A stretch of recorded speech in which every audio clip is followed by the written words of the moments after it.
और इन बच्चों ने पूरे इंडिया के नाक में दम कर रखा है। यहीं से 200 बच्चे सिलेक्ट हो गए हैं। पढ़ाई में कितना मजा आता था भाई? पढ़ाई में बिल्कुल इंटरेस्ट पहले बिल्कुल नहीं था, लेकिन बाद में टीचर्स ने इतना इनकरेज करा कि अब तो मेरा फेवरेट सब्जेक्ट बन गया, जो मुझे बिल्कुल नहीं आते थे। कौन सा?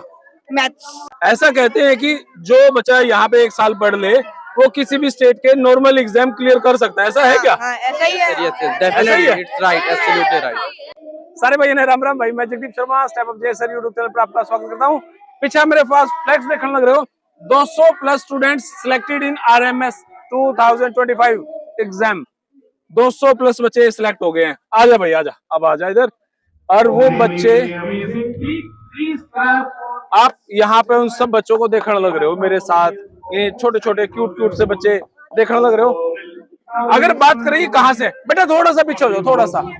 अगर ये पूछे कहाँ से हैं, पूरे इंडिया से हैं। कहाँ से बेटा? Maharashtra, Maharashtra, MP, MP, Bihar, Bihar, Jammu Kashmir, Uttarakhand, Jammu Kashmir, Bihar, Bihar, MP, Maharashtra, UP, UP, Bihar, Bihar, UP, UP. कहाँ से हो? यूपी से? कहाँ से? पंजाब, पंजाब से, बिहार। बिहार। पूरे इंडिया से यहाँ पे बच्चे हैं और इन बच्चों ने पूरे इंडिया के नाक में दम कर रखा है। यहीं से 200 बच्चे सिलेक्ट हो गए हैं, यहीं से। पढ़ाई कैसे की? पढ़ाई मैंने ये मेरा नहीं, मेरा मतलब ये कि कितनी मेहनत करनी पड़ी, कितने घंटे पढ़े आप?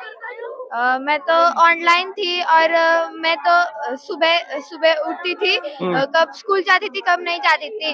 ऑनलाइन क्लासेस होते थे 3 से 6 बजे तक और रात को होते थे। तो फिर मैं मॉर्निंग में पढ़ लेती थी, कब पढ़ लेती थी, कब स्कूल जाती थी। और जब बीच में ब्रेक भी होता था तब भी पढ़ाई करती थी और खेलने भी जाती थी। ओके। पढ़ाई में कितना मजा आता था भाई? पढ़ाई में बिल्कुल इंटरेस्ट पहले बिल्कुल नहीं था, लेकिन बाद में टीचर्स ने इतना इनकरेज करा कि अब तो मेरा फेवरेट सब्जेक्ट बन गया, जो मुझे बिल्कुल नहीं आते थे। कौन सा? मैथ्स। मैथ्स? हाँ। कैसे बना इंटरेस्ट, कैसे आया? मैथ्स तो यार पास बड़ी मुश्किल से होते हैं। वही तो, पहले मेरा ऐसा ही था कि मेरे को बिल्कुल पास भी नहीं होता था, बिल्कुल फॉर्मूले याद नहीं होते, कैलकुलेशन मेरे बिल्कुल पास नहीं थी। लेकिन उसके बाद मैंने ना, हमारे टीचर ने बहुत एनकरेज करा और हमारे टीचर ने हमें एक एक डाउट बताया और बहुत अच्छे सिखाया। और एनकरेज किया, लठ मारे, क्या किया? थोड़े तो लठ भी काम ही करते हैं आजकल तो। अच्छा, हरियाणा वो भी एनकरेज का ही काम कर रहे हैं। हरियाणा में तो लठी काम करते हैं हमारे। कहाँ से हो?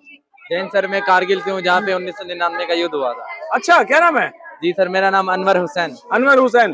तो अनवर भाई, यहाँ पे कितने दिन से पढ़ रहे हैं आप? सर मैं 2 साल से। 2 साल हो गए। जी सर। तो पढ़ाई कितनी आसान या मुश्किल लगी? पढ़ाई तो आसान ही होता है, बस डिपेंड करता है पढ़ने वाले पे, वो किस हिसाब से उसका माइंडसेट कैसा है।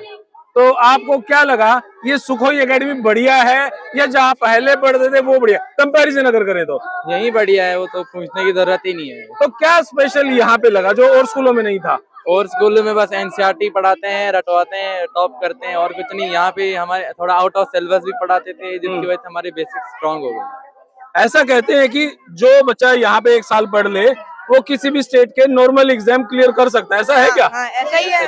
Definitely it's right, absolutely right.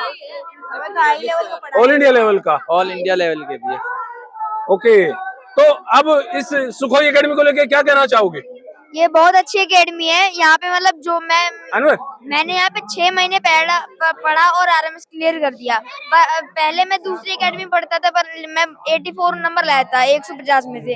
लेकिन यहाँ पे मैंने आते ही 6 महीने पढ़ के 129 नंबर आए मेरे। ओके। तो मम्मी पापा कितने याद आए अनवर? पहले तो सर स्टार्टिंग में मुझे बहुत याद आए थे। हाँ। पर फिर मन लगता गया और पढ़ाई होती रही तो मम्मी पापा फिर बाद में याद आने ही नहीं लगे।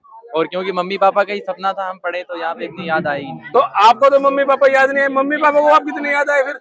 वो तो बहुत ही आता हूँ सर, उनको याद। हर सैटरडे संडे कॉल होती थी कि नहीं होती थी? संडे को होती थी 10-10 मिनट। इस बार भी हुई है? जी बिल्कुल। अच्छा, तो मम्मी पापा क्या बोले अब? मम्मी पापा तो पहले तो बोलते थे कि मतलब उनमें भी थोड़ा अजीब डाउट था कि क्लियर कर पाएगा कि नहीं कर और पाएगा। ऐसे सोचते थे अभी दूर गया बच्चा रह नहीं पाता, इसलिए मेरे पेरेंट्स तो वैसे कोऑपरेट करा, 15-15 दिन में मिलने आते रहते थे। खाने वाने की समस्या है क्या कोई? नहीं, समस्या तो नहीं है, बाकी बनता सब है। किसी को चावल खाने वो चावल भी और रोटी भी और दाल सब्जी अपनी ऑप्शन था ये सब कुछ? हाँ, सब कुछ मिलता था, चारों खा लो। ओके। तो भाई ये है सुखोई एकेडमी। और कोई कुछ कहना चाहेगा जी? ये मेरी चौथी जनरेशन है जो आर्मी में जा रही है। अब मेरे पापा परदादा भी आर्मी में थे, मेरे दादा भी आर्मी में थे, मेरे पापा भी, और अब मैं भी आर्मी में ही जाऊंगा। क्या बात है, कितनी शानदार बात कही। थैंक यू बेटा, थैंक यू, वेरी गुड। तो फिलहाल छोटी सी वीडियो, थैंक यू, जय हिंद।